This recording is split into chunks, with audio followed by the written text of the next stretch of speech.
Namaskar. It has really been a very long time, I think. मेरे ख्याल से 1.5 2 साल तो हो गया होगा. This is a new city for me, new environment, new culture, new language, and too new for me. But there are so many things that are the same. When I call this city a city without a soul, quite a few people get upset. And so I decided to lay low. Till recently, I went to a place where I met some people of the earth, as it were. And also someone told me that we have to continue with our hope to pass on, if not knowledge, an alert, a warning, some help, because we are going to pass on. And I was so proud of this person when I heard this statement. I've always been proud, but then, so for a very long time, I thought we are doomed. This country is doomed. And that I questioned myself if there was really any hope. And I recently came across a quote by Emily Dickinson. It's a very long time. I've used this quote earlier somewhere in one of my blogs. And it sort of rejuvenates me. And the quote is that hope is the thing with feathers. Hope is the thing with feathers that perches in the soul and sings the tune without the words and never stops at all. And so, yes, I have hope for my country, for the people of this country, democracy.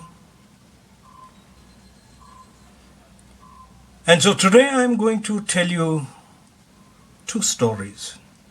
Well, one is a story, the other is a kind of a satire. And I don't take credit for either, because these have been shared by people. I tried to find the author who's written the first piece that I'm going to read, but I've not been able to. Tremendous amount of searches on Google also hasn't helped. I asked people. So if you do know who's written, please let me know. Or maybe not, because I'm very seriously thinking of switching comments off, because I was being trolled like anything, and it doesn't do any good to my system. So here are certain things about donkeys, foxes, lions, elephants, and other animals. Here's the first one. This is about the government of the oligarchs and for the oligarchs, or how an oligarch can bend the forest laws at will.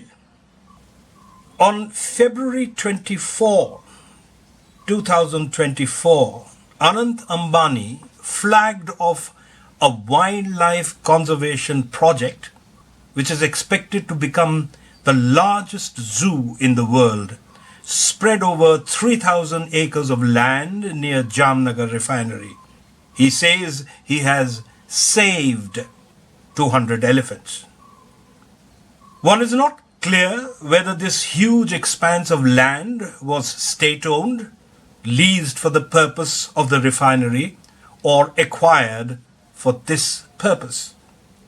Though private zoos are not allowed in India, if an oligarch's son has an animal fetish, There are ways to circumvent such irritant rules. The laws were specially amended for Anant Ambani. But there is another side of the story of violation of animal conservation protocols and rules. It is convenient if you are an offspring of an oligarch, that too from Gujarat, where overnight a defense airport was converted as an international airport just for the convenience of filthy rich foreigners. Number one, to enable the private zoo, he got the Central Zoo Authority to relax the previous strict regulations. Now you can pay rupees 25,000 and start an exotic wildlife breeding center. He did this so he could buy illegal exotic breeds and house them in his zoo. Number two, the director of the Central Zoo Authority of India is now the director of the Ambani Zoo, quid pro quo. Number three, the Zoo Cum Rescue Center is within Reliance Oil Refinery, which is a hazard zone and against animal welfare rules. But he's an Ambani. If he can change a defense airport into an international airport for his wedding, what are a few animals? Number four, he has rescued no, and I repeat, no elephants. It seems that the Ambani family was told by an astrologer that they will be rich for multiple generations if they acquire 100 elephants. So he's arm twisted the forest department to send him camp elephants from multiple states, the largest contingent coming from Assam. He now has 200 in very few acres of contained land next to an oil refinery. Number five, to rescue an elephant in India, you need a court order proving animal abuse, etc. Suparna Sankaran fought a court case for 6 years to save one elephant from a temple. Anant Ambani, on the other hand, has filed no cases, yet he's rescued them. So obviously he's just been sold these elephants by whichever government he's bankrolling. So much for wildlife protection. Number six, he has allegedly offered rupees 5 crores to Sikkim Zoo to sell him a red panda and take to the coast where the animal will live its life in an ice box. He has no actual reintroduction program or anything of the kind. Number seven, he's bought giraffes, zebras, ocelots, exotic birds from 5 specific breeding zoos, not state zoos, but private breeders in Mexico, etc., thereby undermining India's commitments to CITES to regulate and end global wildlife trade. I could go on, but this is a rich industrial brat with an animal collector fetish who knows the government of India works for him and he can do whatever he wants. His massive media coverage is paid for and part of an image building exercise. It's not conservation, nor is it animal welfare. There is anyone listening? Does anyone care? Talking of animals, here is another story, again shared and sent by a very close friend. There are still voices in this country that are loud and strident, and these voices give me hope. So the story goes that once upon a time, a lion became very hungry. And he said to the fox, "Bring me something to eat, or I will eat you." The fox went to a donkey and said, "The lion wants to make you king. Come with me." The donkey was very happy. सरकार उनको राजा बनाने जा रही थी. And when the lion saw the donkey, it attacked her, cutting off its ears. But the donkey managed to escape. And the donkey said to the fox, "You tricked me? The lion tried to kill me." And the fox said, "Oh, no, don't be silly. He just removed your ears to place the crown on your head. Let's go back." Now that made sense to the donkey. So it went back. The lion attacked the donkey again, this time cutting off its tail. The donkey somehow or the other managed to escape and complained to the fox and said, "You were lying. The lion cut off my tail." The fox smiled and said, "Oh, you foolish animal. Don't you see? He only removed your tail so you can sit comfortably on the throne. Now come back with me." And the fox convinced the donkey to return again. And this time the lion caught the donkey and killed it. And then the lion said to the fox, "Well done from bringing back the donkey. Now go and skin it for me and bring to me its brains, lung, liver, and heart." The fox skinned the donkey, ate the donkey's brain, but brought back its lung, liver, and heart to the lion.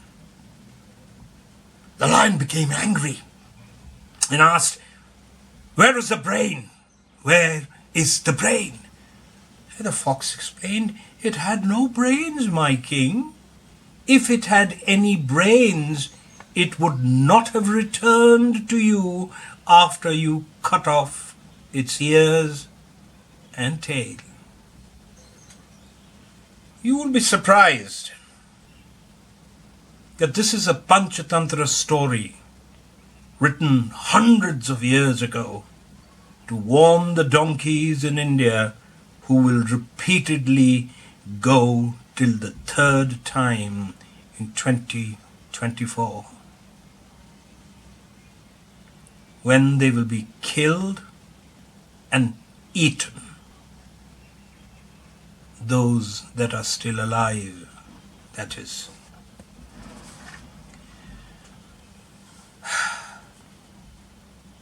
Fight, my dear friends. Fight for democracy. Fight for your rights. Raise your voice against what is wrong. Don't let the country be ripped apart. Don't let the country's lungs, liver, and heart be consumed. You have the brains. Use it. I don't know whether I will really be able to update this video because my equipment that I'm using, the camera is really old, the tripod keeps on slipping, and I'll have to relearn the art of editing. This vlog will upset many people, and a lot of well-wishers are going to be concerned. Don't be afraid. And incidentally, please do check the description box. I did manage to write a book. It's been published. It's available on Amazon. And yes, it is an autobiography. So continue with the good work. And once again, don't be afraid. It may seem that we are, as a nation, doomed, but keep your faith, your hope alive, and think where you want to take this nation of ours. Namaskar.